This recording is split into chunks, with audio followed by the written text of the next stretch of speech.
Welcome back to another episode of the Cruise Conversations podcast. I'm Frank. And I'm Michael. And today's episode is episode number 74, and we're doing a celebrity versus princess cruise comparison. Let's jump into it.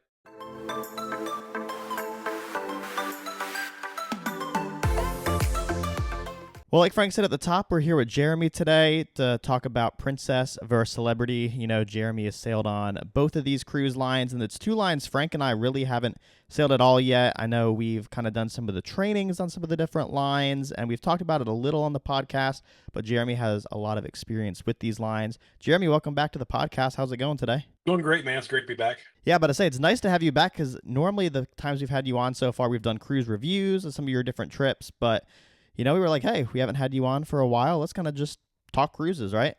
I love it. I can talk cruises all day. As everybody knows, they all hate me. That's all I talk about. I know. We got to do more of these like different topics, Jeremy. I know we did when I was on Utopia with my mom. We did kind of that live. Would be cool to do some more lives with you on YouTube and on Facebook, Instagram, just to just interact with people throughout the day. Let people ask questions about cruising and kind of, just bring different topics like this.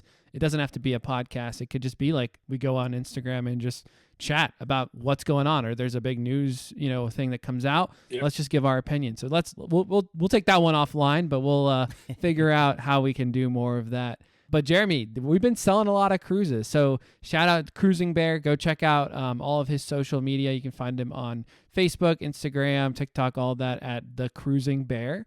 And he's based out of Galveston, so he's done a lot of cruises. And if you have any questions about Galveston cruises and like things to do on those ports, like he's probably done all of them or knows someone that's done all of them. And so he's a good person to ask about that as well.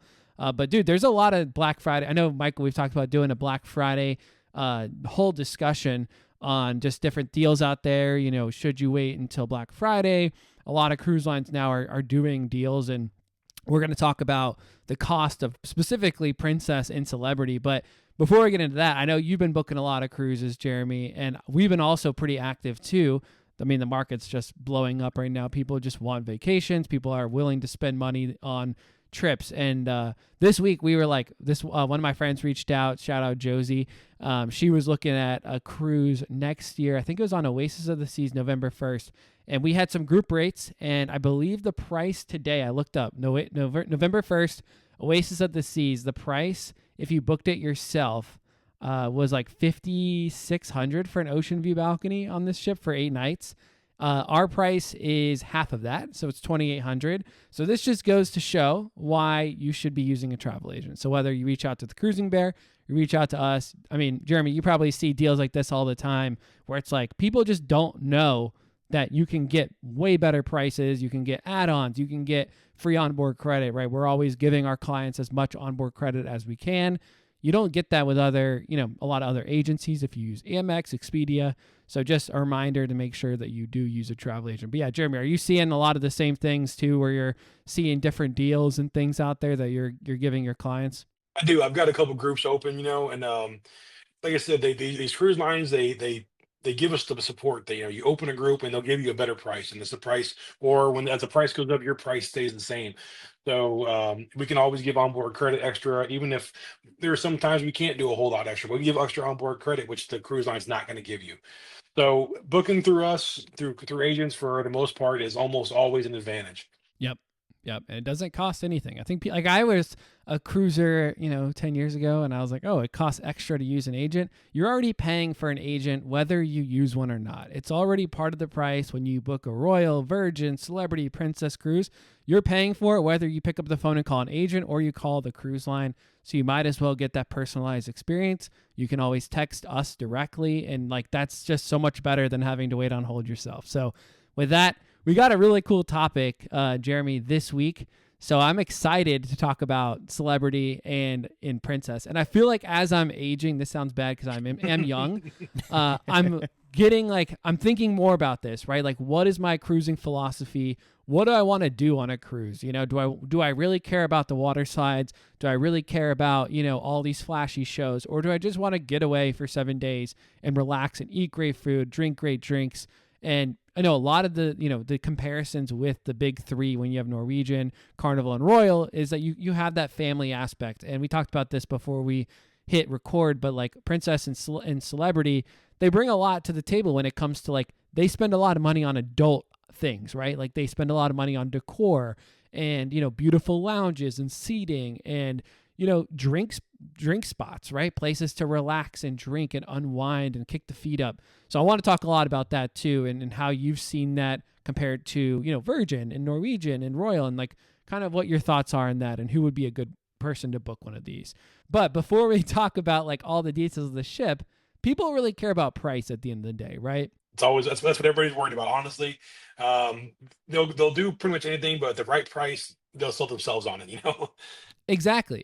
So I was looking up prices today, and I was looking because it's hard to really compare. Like you, Michael, this, and Jeremy, like people want to compare apples to oranges, and it's really hard in this industry to get a good comparison when someone's like, Carnival versus Royal, but it's like, okay, what ship are we talking about? What stops are we going to? Like, is it a Puerto Plata versus is it like a St. Martin? Like those are two different like stops, and it's really hard to compare that. So when I found, this is not anywhere, again, not an apples to apples comparison, but I was looking up next November on the Sun Princess, which is obviously Princess's new cruise, and we're going to talk about that a lot later, but against like a Celebrity Edge class, so like the Celebrity Beyond.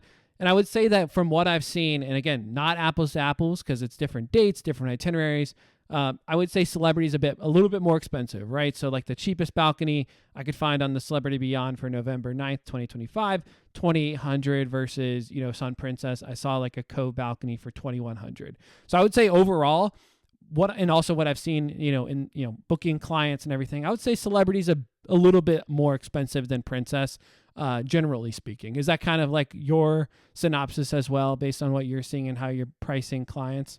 Yeah, it gets a little, like you said, depends on what you're doing. If you can get as close as you can, apples to apples, they might be a little bit more, but they're pretty comparable. You're not going to find $1,000 differences. You're really not going to find that.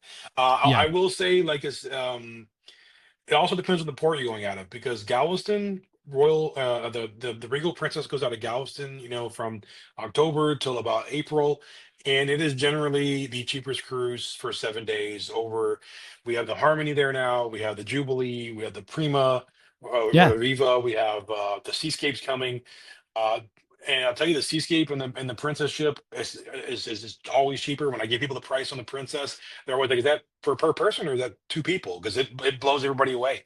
Um, and when you're talking about the two of them, you have to start adding in. When you're booking Celebrity, like Carnival and Royal, and you're kind of booking families, you're not as involved in the drink package. They kind of book that on their own afterwards. Whereas Right. once you get out of those two, pretty much everybody else has an all-inclusive package. And these two are no exception. You have drinks and Wi-Fi on Celebrity, and it's a better upgrade. It's better to do that than to just buy the drink package outright. Then when you get to Princess, you have the Plus and the Premier package, and I can book clients on the Regal Princess with the Plus package for cheaper than I can, pretty much Royal, Carnival without the drink package. So in a comparable room, and it's a little older, ship's 2014, but it's not as new as Jubilee, but it's always a good deal. Princess, once you start adding in all inclusive, Princess is really hard to beat for pricing. You bring up a good point, right? Because like when you're looking at cruises, it's hard to get like the full price when you're quoting clients, because then the questions are, do you want to do specialty dining? Do you want to do Wi-Fi? And they start asking us that, and it's a great question, right? Are you going to book a drink package? And based on that, that's, the answers that they give to those questions, maybe Royal isn't the best price, or maybe, Carnival isn't the best price. Because when you look at these Princess Plus and Princess Premier, when you look at Princess Premier for $90 a person a day, you get all the specialty dining, you get Wi-Fi. I think it's like 4 devices. You get drink package, you get gratuities. Like, it's honestly like the most ridiculous thing ever to not do that. Like, I would never go on a Princess cruise and not get Princess Premier. One, because I don't have any status, so I'm not going to get any perks, right? Like if you have a lot of status on Royal, whatever, you get like free Wi-Fi, free perks, photos. But like when you look at the long list of things, you're pretty much paying for that, like the perks on Princess, and you get a ton, like even the photos and the desserts and being able to order, whatever. And like comparing it again back to, the Celebrity pricing, like Celebrity doesn't have that, right? Our group rates do include drink packages. So when we book groups for Celebrity, we do actually get the drink package included. They used to do the Wi-Fi, but they're cutting everything because they're just selling like crazy. But yeah, that's a great deal at $90 a day. And if you don't want the drink package, you can go down to the Princess Premier and you can still get, the refreshment, like the basic sodas and, specialty juices. And then you get, I think the gratuities are included in there, and then some of the specialty dining. So, I mean, it really is like being able to pay up and get like a better experience and more of an all-inclusive, like you said. But there are some quirks with it, I will say.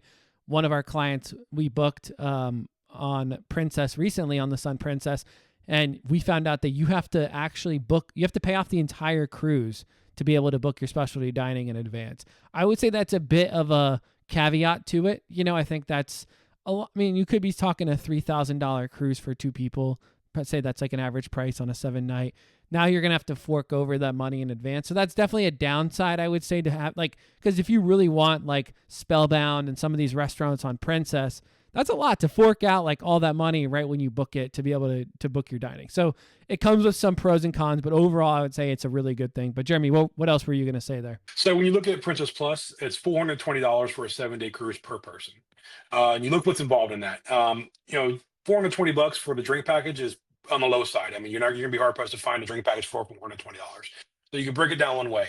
You're getting on just the Plus alone, you're getting the Wi-Fi on their Max, which is what, $150 per cruise per person.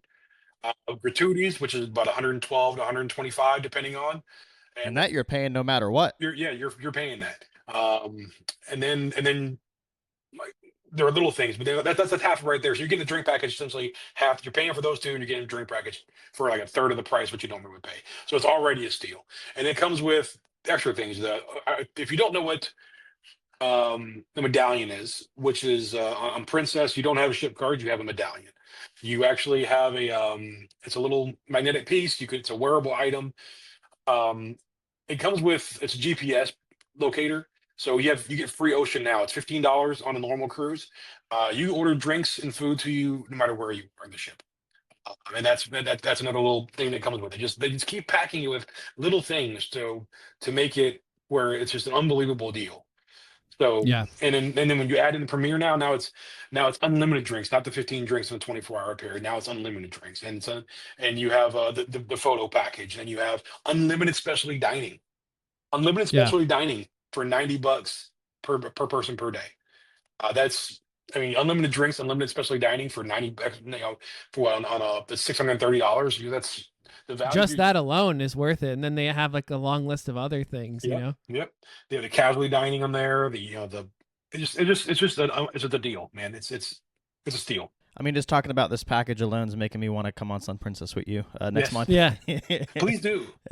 and just see the new ship, and then, like I said, have all these benefits rolled in. Okay, so here's an example of the medallion. So the medallion is a little wearable. You can put it in your pocket. You can put it on a lanyard they give you for free. You can buy a clip, or I like to get the watch band. You just put it on there, wear it all day long. You walk up to your door, it unlocks your door for you.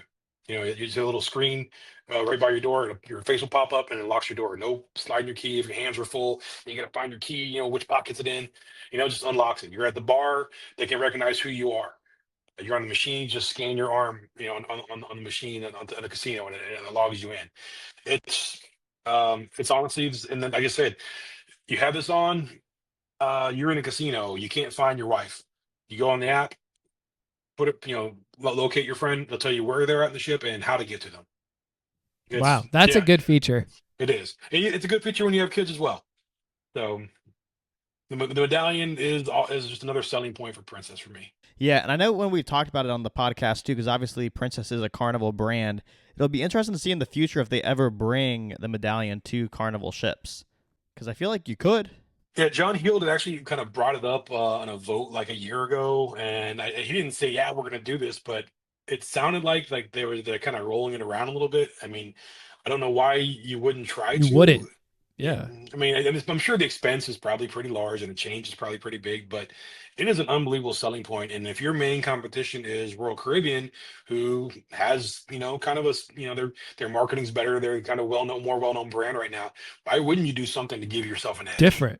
Yeah. And I wonder too what we said their next class of ship comes out in 2028, I think, is it? Yeah, I think there's three. What is three more XL classes coming out? Yeah, a few more XL and then the next The class new after that. So class. I wonder Yeah. if they end up adding it to that class in the That would future. be that would be awesome because they did that with Princess. They when the Royal class came out, they added the medallion on there, and Okay. then they kind of retrofitted it in all their older ships after that. Awesome. Well, I mean, besides just the medallion and the, all-inclusive packages, there's other categories we're going to go over today to compare Princess and Celebrity together.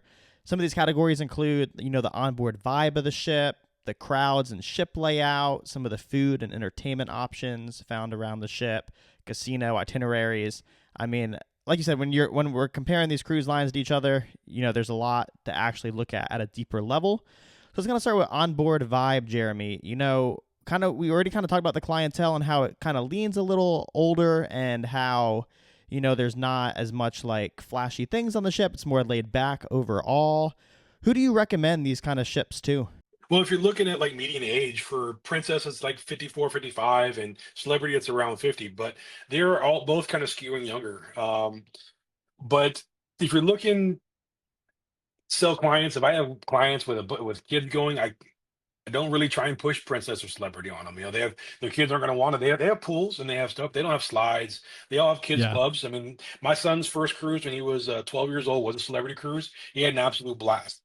Yeah. They have a kids club. They take care of the kids. They do a really great job on both cruise lines, but they're both, I would not say, geared towards families. So you're looking at young couples, young groups. The families in their 20s and 30s, young couples, you're seeing a lot more of that, especially on Celebrity.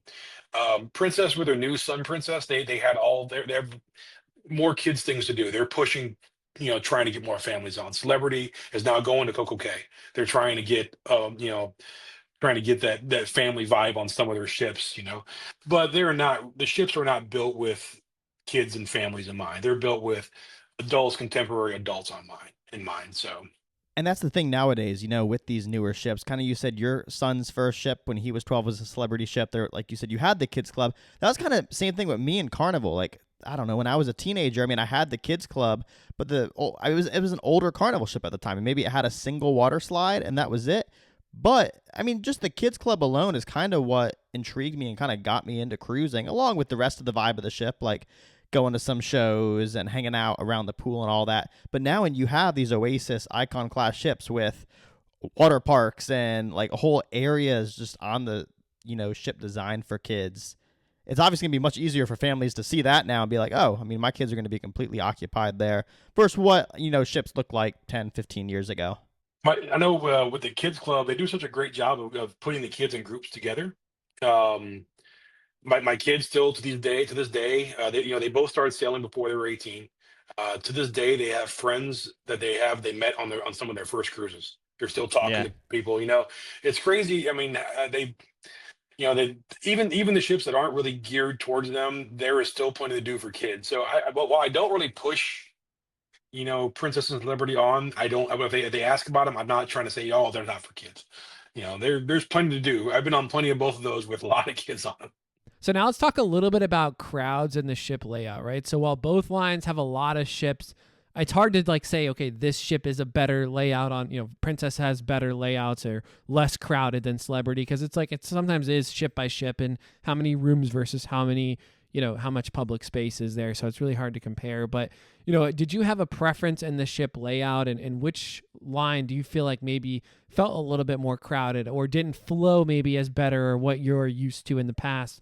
I've been doing a lot of research because I'm looking at Celebrity, and I think their ship layout is pretty cool, right? You've got, and especially on the Edge class with the whole Eden neighborhood, we'll call it.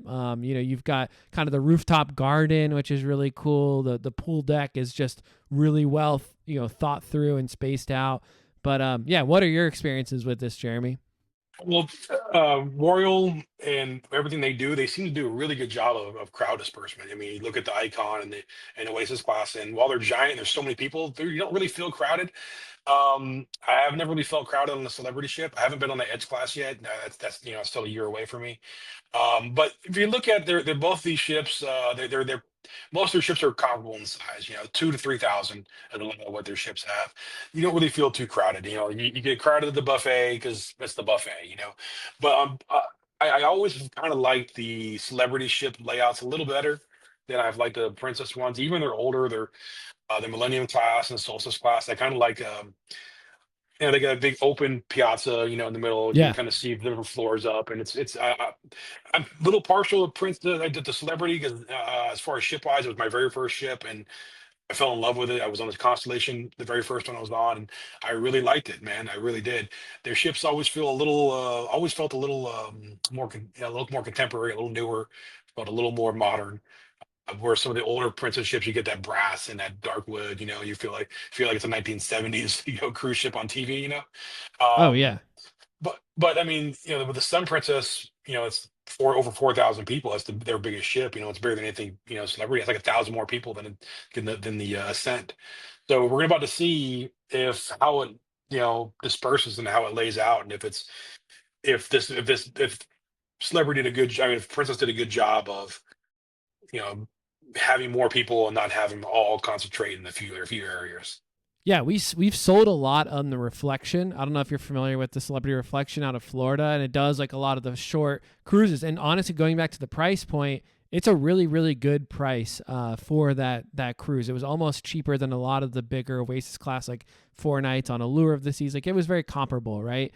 And we've gotten really really good feedback, not only from my family but from our clients like that have gone on Reflection, and they absolutely loved it. Again, that's an older, I mean, it's all relative, right? But it's a little bit older of a ship compared to the Beyond. And I've had same clients gone on the Beyond and we're like, oh, we actually liked some things better about the Reflection. So I echo that thought about, people really tend to like the layouts and the feel and the newness and the shininess of the Celebrity. They put a lot of money into the decor of their ships and making them like that wow factor of like the bars and all the decor around the bars and kind of that centrum that just like you sit there and you're like, wow, this is really well thought out and looks really beautiful. The precursor to the rooftop garden on the Edge class, the Millennium class and Solstice class, they had the lawn club up, Yeah. and that was, I mean, I remember seeing it. There's grass on this cruise ship. It's pretty amazing. The Reflection is a Solstice class. It was one of the very early Solstice class ones, and that is a gorgeous class of ship. I mean, it really is. They're really fun. They're really nice. There's a lot to do. They're just pretty ships, man. The Celebrity makes some wonderful ships, and you look at the Ascent and the Beyond, and the Edge and the Apex, and the Excel coming out, and everybody who goes on those just raves about how beautiful and how wonderful those ships are. Celebrity does a really great job on making some very nice, very high class feeling ships. I wonder if the lawn club's like success led to like Central Park at all. Because like it's like, oh, live plants, like open air vibe, it's like, Yeah. okay, let's build on that thought, but put it more in the middle of the ship. Like, I don't know, maybe it's the same brand, I'm not same brand, but same company, right? Owns both brands, same holding company. So yeah, maybe that is what led to it. But it's interesting, like you said, it's very very well done ships, and even like I said, Eden is just kind of like this beautiful multi purpose venue on the Edge class that's like food and drinks, and it reminds me a little bit of Royals like 270 area where they do shows as well. But yeah, just really really cool. So Well, Frank, like you just mentioned, Eden and kind of like having some food offerings there. Let's kind of move into food, right? I think this is something all three of us highly enjoy on our cruises is some of the different free and specialty options found around the ships. Jeremy, what can you tell us about just kind of how the food compares on Princess and Celebrity from a free and specialty dining standpoint? I mean, food quality is about the same. I mean, they're both very very nice. But when you're going to the main dining room and the buffet, you're kind of it's more about layout and offerings. If you look at the Royal class, their buffets are giant, man. Those are my favorite buffets on any ship on the Royal class. I've been on the Sky and I've been on the Regal, and they're just a massive buffet, a lot of areas, a whole lot of choices. You get a lot of choices. I mean, my first one I told you was Celebrity. I love their buffet too. They have a lot of great choices on there too. But they both have options. We're Celebrity has kind of beat Princess up until the Sun Princess with specialty dining. The Royal class didn't go deep into specialty dining like a lot of the other cruises did. They had a couple of venues, and then they had some casual places they're doing now. I feel like Celebrity was doing the multiple restaurants, you know, and offering a higher option more and more thoroughly than Princess was. I think Princess might be a little bit later to the game than that.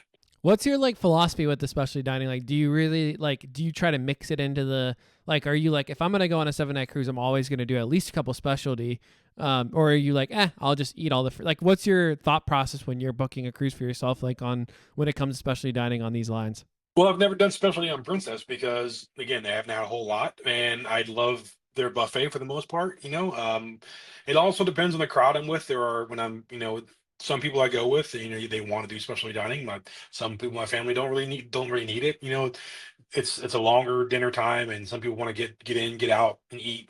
Buffet, you can kind of do that. So the quality of the buffet, the quality of the food, and the MDR are generally will push my specialty dining. Yeah, If you're going to have Premiere, if I had Premiere, if I signed up for Premiere, I wouldn't. I mean, there's no reason to go to the MDR at all. I would eat yeah, specialty any day, every day, all day. That would be great. When you're on NCL, you have more at sea now. It's just 3 night specialty dining. Specialty dining is always going to be better than the main dining room. It will always be. And main dining room is fine, buffet is fine, but I would like to hit specialty dining at least once every cruise if we could. I don't always yeah. do it, but I would like to at least try it. I think I'm like a 3 night person on a 7. Like I think I don't need to do it on like I've been doing all specialty dining, but I think on a 7 night I could do 3 and then do the rest in the main dining room or do like buffet. Like I do like the mixing, like kind of mixing it up. Just keeping it fresh, trying new things, and seeing new parts of the ship. Honestly, Yeah, and then there are places you don't really get to see. You don't get to see what the specialty dining restaurant looks like if you don't go into it.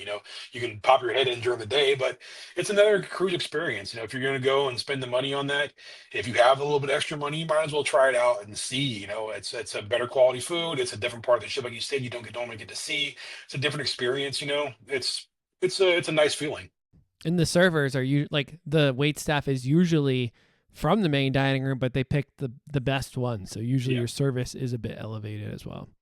So Jeremy, now let's talk about entertainment, right? So entertainment is, I would say after food, kind of like the big thing is like, what am I going to do on this ship? You've got a lot of sea days often, obviously itineraries, we'll talk about that too. But outside of the itineraries and the port stops, being entertained on the ship is a big factor for a lot of people. Personally, we've talked about this a lot, but I do love like a big theater show, love, live music around the ship, the pubs and guitars, whatever, the busters. Like I just love like the different music that they have, right? So let's kind of break it down between Celebrity and Princess. What kind of stands out to you when it comes to entertainment? I did see on my ship tour of the Ascent that they had a beautiful theater in the Edge class with one of those big like LED screens that kind of wraps around. And they use that a lot for their shows. And they've kind of got a smaller stage, but it seems very tech focused. Pretty much like, yeah, one of the most technology kind of focused theaters I've seen. But yeah, let us know. What do you think about these ships in terms of entertainment? What have you kind of seen from your experience? I think as far as like live music goes, what I've seen on Princess, I thought was maybe a little more variety of it on the than on Celebrity. Celebrity, I think, does better on the shows. When you look at the new ones, they have the show in Eden. They have the show in the theater. They both look wildly entertaining.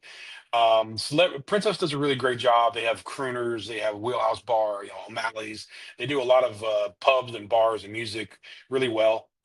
It's not a big club atmosphere, but it's nice live music. Get some drinks. They were really nice spots.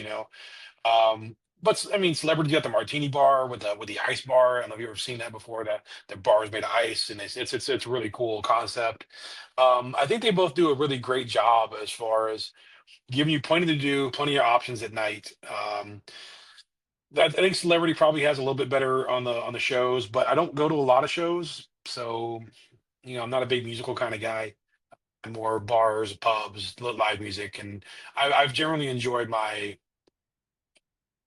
Princess live music a little bit more. But again, with the Sun Princess coming up, and with my I'm going to XL, claim I'm going on the XL next year and then beyond the year after that, I'll really get a good chance to see what the Edge class ships have to offer as far as entertainment.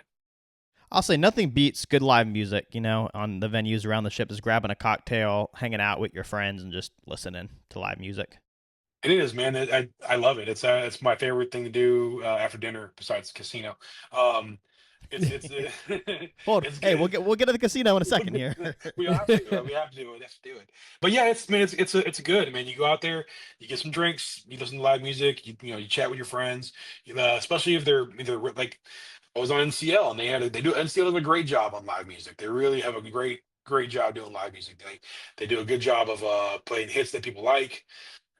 Sometimes celebrity goes and Princess goes a little more mellow with their music. Like they have crooners, so you get kind of a crooner vibe in there. So yeah, so the nightlife is kind of tailored towards the older crowd on Princess, where like I said, and I think celebrity's gone to a little bit of a younger, hipper vibe.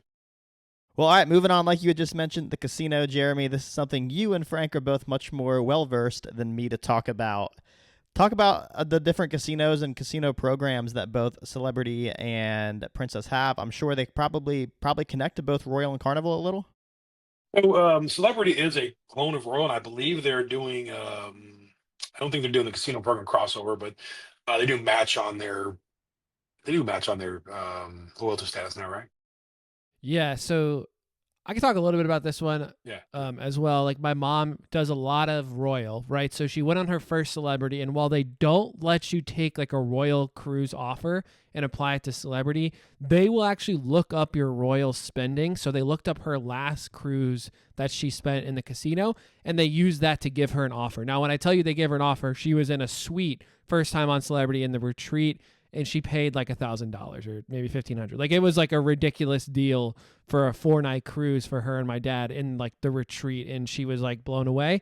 And that would have been like a $4,000. So she probably got like a $3,000 off for her gambling on Royal that fed into her casino status. And then when she got off her first cruise on Celebrity, she now has like I think 10 cruises for free. Like I look at her account, she's like, "Oh, let's go book a Celebrity." So like I'm like, "Okay, I'll go look." And it's like 10 different cruises. But to your point, all their systems are the same. Like it's the same like you can see the screens. They're basically the same system. Even the app on Celebrity is the same logic and feel as the app on Royal. So same feel, but different. In the loyalty, like you said, like that's the casino loyalty, but their loyalty program from like a Knights perspective does actually match. They do like a status match. It's not like you get the same benefits. Like they don't do the free drinks on Celebrity, but there are some perks and things like you get like priority boarding and all that with Celebrity if you have different status from Royal. So like, yeah, they do talk to each other is a good way to put it. Yeah, they just revamped their casino program to it's exactly the same thing as the Royal Casino program now.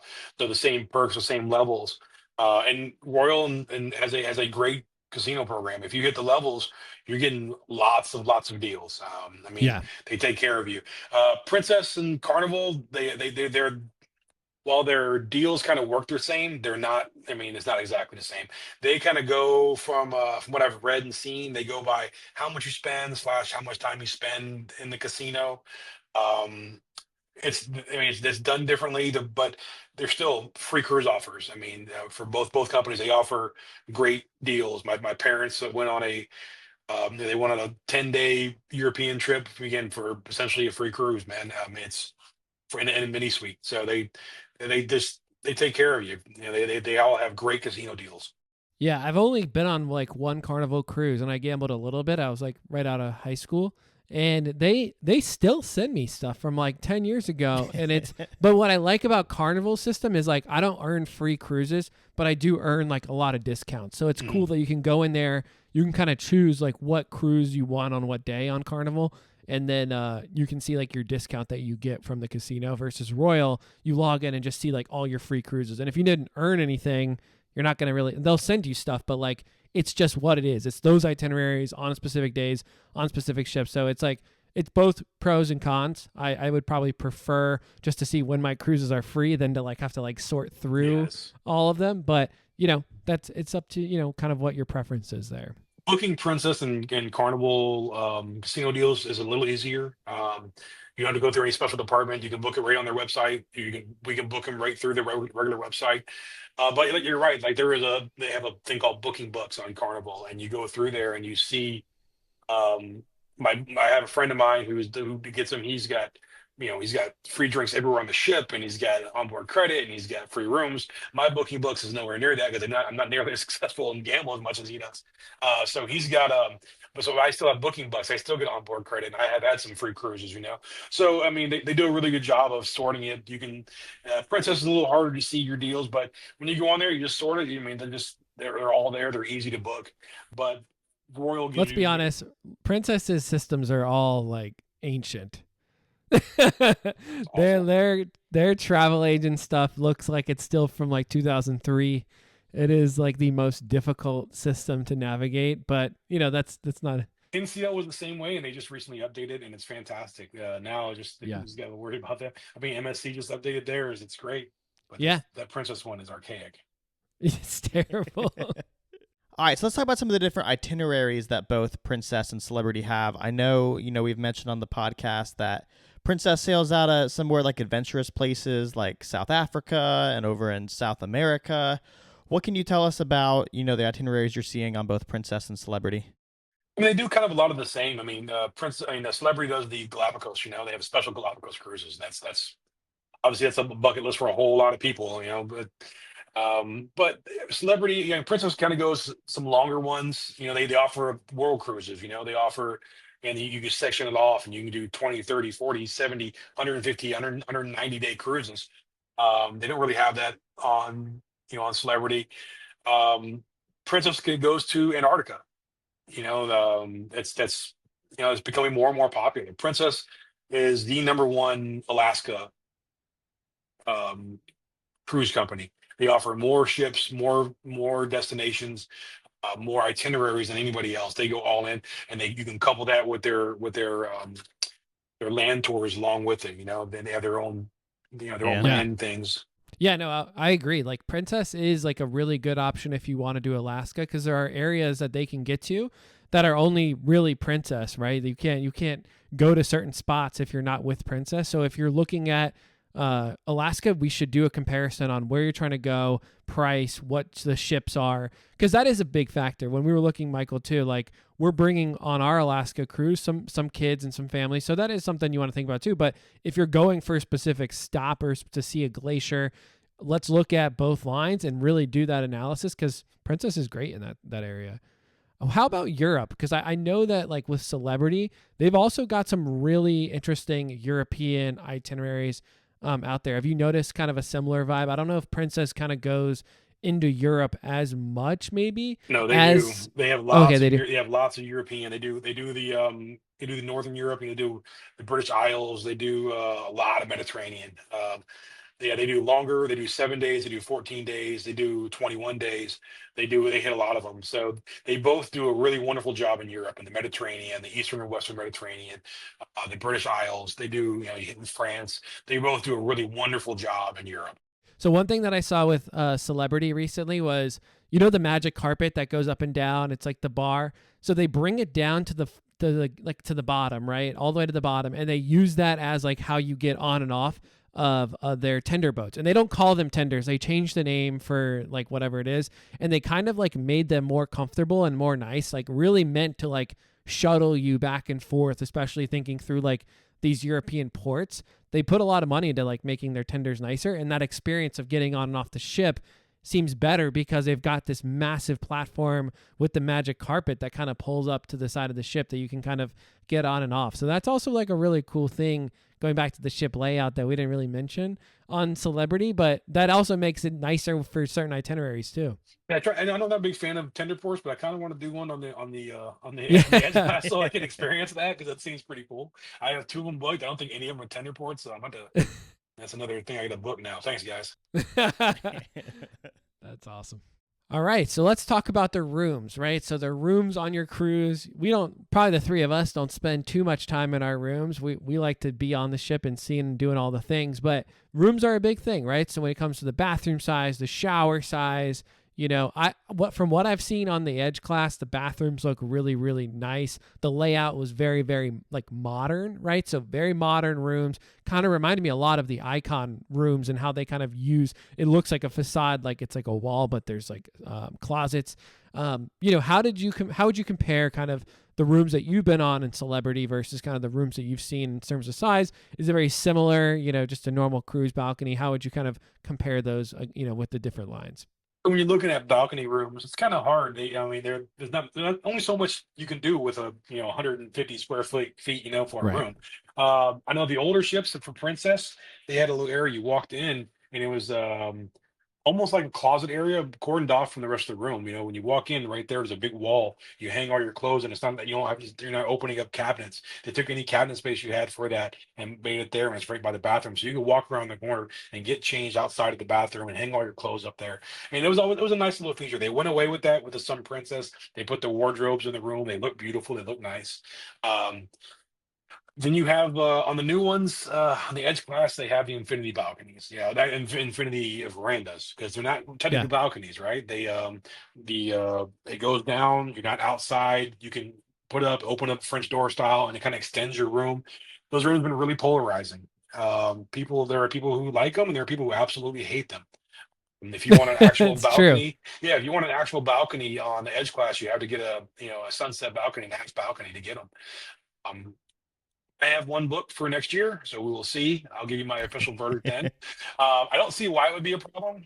The only problem I've heard is that when you bring the window down on the edge rooms, the AC cuts off, and if it's a warm day, your room warms up real fast because they just, it's open to the room, and that's been one of the biggest complaints about it. I understand why you have to do that, and I understand the rooms, and it looks beautiful on the outside of the ship. Um, the rooms have always seemed, like you said, a little nicer, a little more modern. Like we've been saying, Celebrity seems to be a little more modern. The rooms have always been, I thought, a little nicer on Celebrity. When you look at the suites they have, the retreat's It's fantastic. ridiculous. It's something that Princess hasn't really done. They haven't really done the ship within a ship. They're calling the Princess Plus the new ship within a ship. Kind of upgrade, but the retreat is a whole another level. I don't think that's the same at all. I feel like It's it's not. not a ship within a ship. Like if you're gonna pay, like again, Celebrity, we already talked about it. The Princess Plus is a great deal, but ship within a ship means you get areas of the ship, like you have a pool and hot tubs. And when you look at the Excel class, if you are in a retreat, like that area is like pools, hot tubs. You got special dining restaurants that you can only go to if you're a suite guest. Like you have butler service, which I've heard is like ridiculous. Like it's just a different thing. They're trying it on the Sun Princess. We're in a mini suite. We're in a sanctuary mini suite, so we get the sanctuary class, the sanctuary area on the ship. I don't know if it's open to other people for purchase or not. I just do know that you get that for being in there. So the Sun Princess with their Sanctuary collection, you get now when you're booking in, you get the Premier package with that. You get that spare space. You get that dining room. You get the nicer. They even have regular balconies that are Sanctuary balconies. There's a few of those on the ship as well to try and get you into that ship within a ship feel. What you don't get, you look at the Haven, the Yacht Club, and the Retreat. As you have the butler or whatever your personal assistant they want to call it is.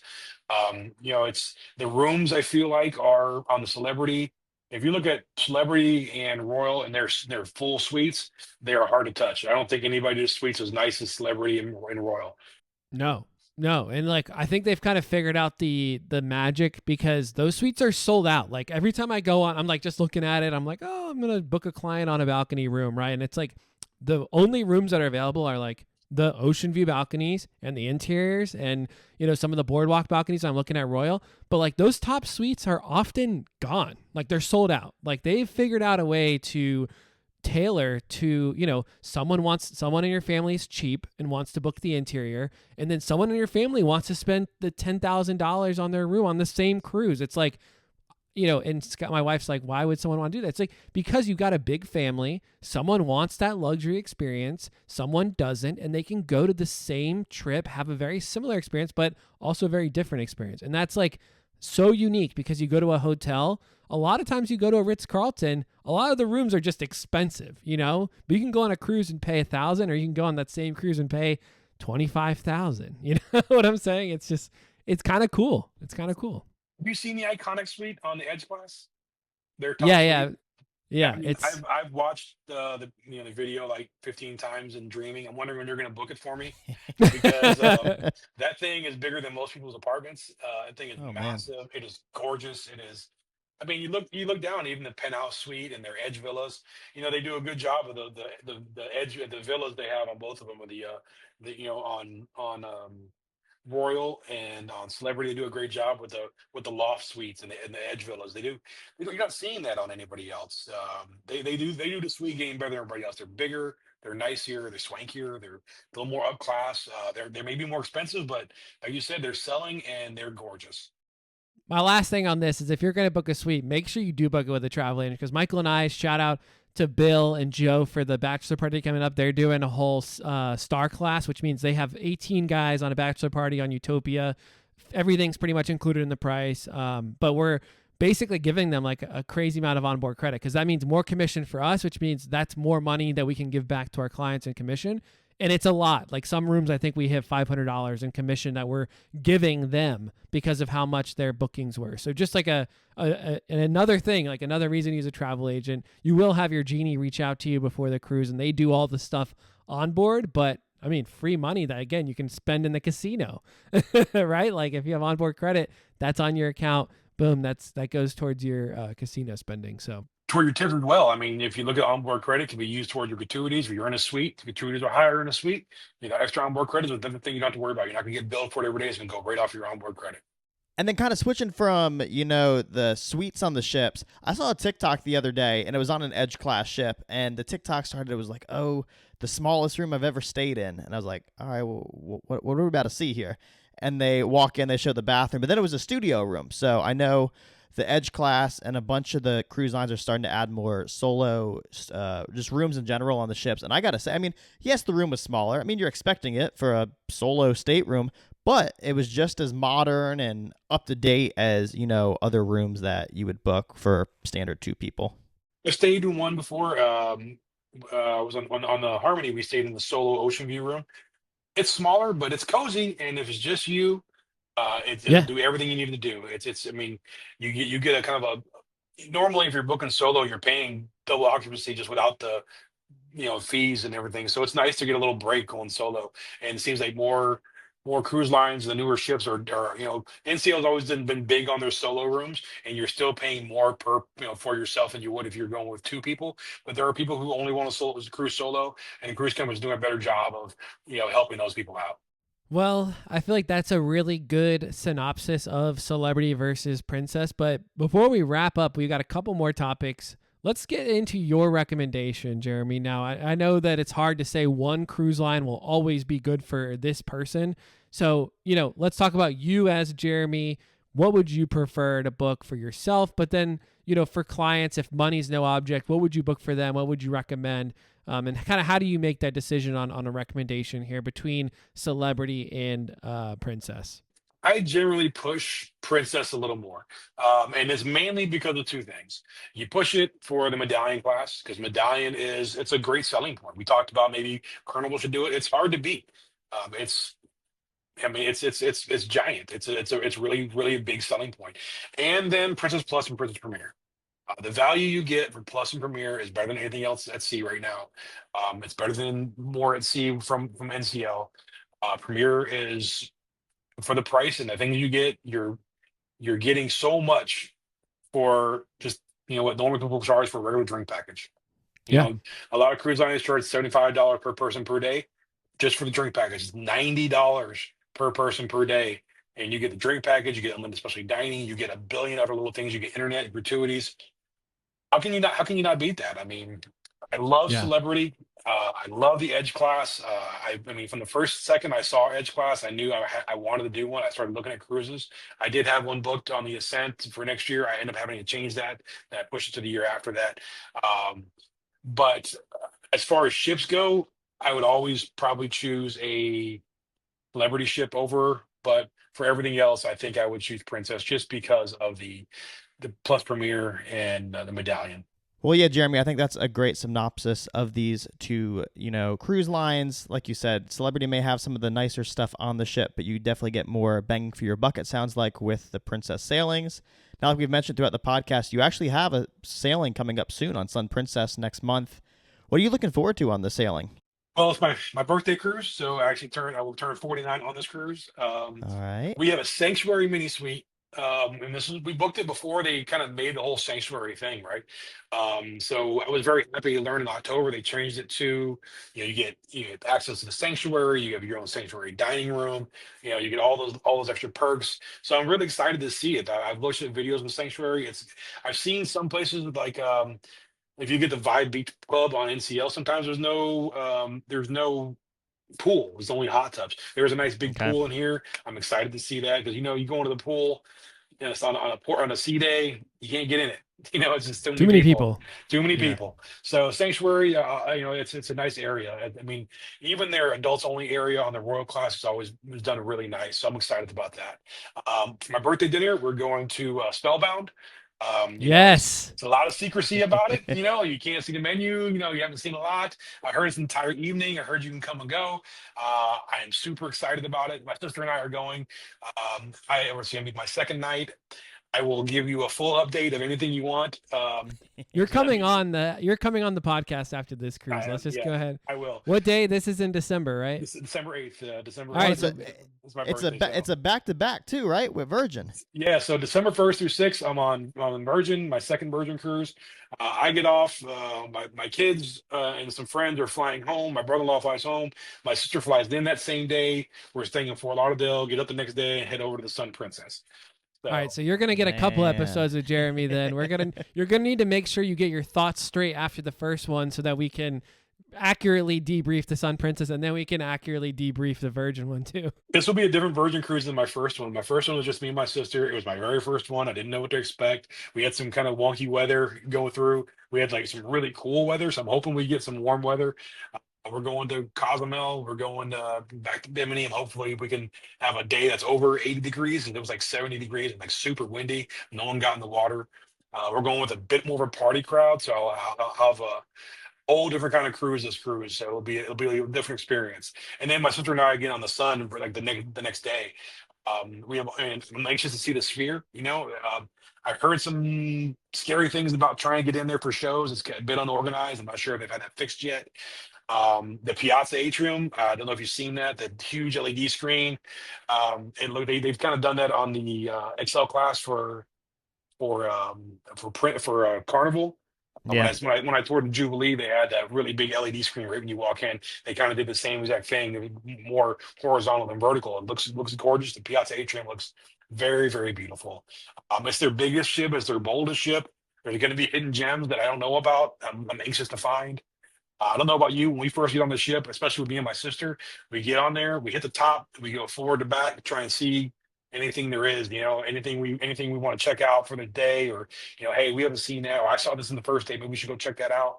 So we definitely want to check that out. But Sanctuary class, Spellbound, I do want to try. I mean, I'm anxious to try, especially dining, but we have the Sanctuary dining room. It's why would I pay for extra, especially dining when I have my But I own thought you were dining gonna do room? Princess Plus. Oh, I do Princess Plus, but I'm not doing Princess Premier.